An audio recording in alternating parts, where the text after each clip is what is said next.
There was a bumper sticker a few years ago. It said, "Keep alert. Be alert. Because the world needs more alerts." If you're old enough to remember that, you're old. As we know from last week, the end of the church year segues right into the first Sunday of the year because the theme is the same. It's the Lord's return at the end of the ages, whenever that will be. It's obvious that we don't know when it will be because the early Christians got it all wrong, and they were much closer to the time of Jesus than we are. But it's interesting that each of the readings chosen for the first Sunday of Advent this year come from situations which are not good, where people are confused, mixed up, uncertain, uneasy. The prophet Isaiah is speaking to the people of Israel who have just been released from servitude in Iraq, to make it equivalent to today. They're going home from their being held in slavery. And they're very confused because they haven't been living together as a Jewish nation for 70 years. The temple is destroyed. Nothing's right. So they're obviously very, very uneasy. The people in the second reading are the Corinthians, the parish in Corinth, we would call them today. Very close to the time of Jesus, just having personally turned themselves over to Christ, been baptized, and the parish is in turmoil. People are all going off half-cocked in different directions theologically and practically, and there's no agreement among them, and Paul is writing to them to try to calm them down. You have to read the whole 2 letters to the Corinthians to realize that our parishes, no matter how bad we might think they are sometimes, are really heavenly places compared to Corinth.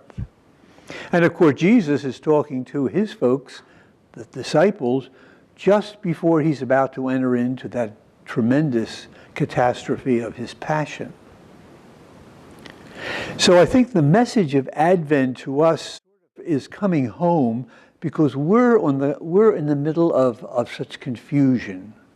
Internationally, you are reading the papers, and it even appears sometimes on the evening news that there's mayhem all over the world, on all different continents, in our cities. So we're not living in a time of peace and quiet, so to be asked to look for the Lord's return seems to many of us to be very, very escapist. If Jesus comes back, all these other problems will go away. But the point of the liturgy, I think, the point of our belief system is that the Christ who is eventually coming in glory, and nobody will miss him, nobody will be able to overlook this coming, is coming to us on a daily basis. And we are missing the coming of the Lord. That's why that bumper sticker was really on target. It didn't have anything to do with church. We do need more alerts. We need people who are alert to what is going on in their own lives, in the lives of the community in which they exist, be it family, parish, city, neighborhood, monastery, the whole church. And in all these gatherings of people, all these communities, there is an upheaval. There is dissension. There is discussion. I wish there was more discussion than dissension, but there's an awful lot of infighting, politically. Be alert. Christ is coming to us even in the confusion of our own times and in the confusion of our own lives, provided we have eyes to see him, ears to hear him. He's not coming to us on some beautiful cloud like a vision.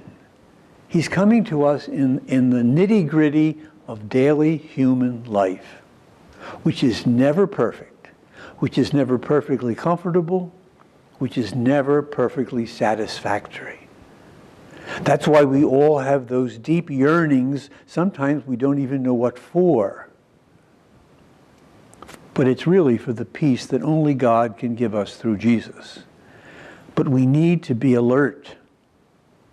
We need to be awake to what's going on, which means that we can't go through life in a daze, that we can't let the culture or the climate of our life control us.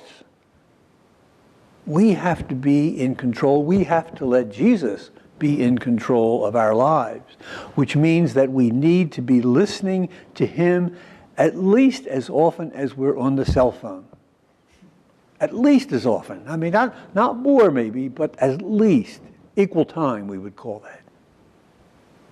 But there's so many things that are pulling us away from ourselves, pulling us out of ourselves so that we never really have the ability to perceive the times and to respond to them.